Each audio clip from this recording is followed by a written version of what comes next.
কণ্ঠে তুমি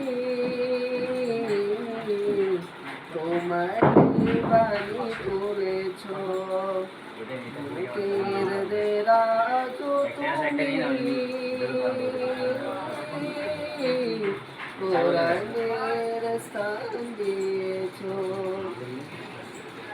এত ভালোবাসো কেন মালিক আমার, কি করে শুকর তার করি আদায়।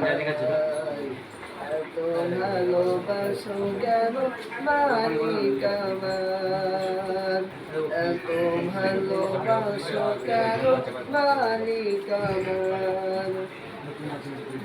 হৃদয়ার পথে পথে জীবন সময় চলতে আমায় তুমি করো।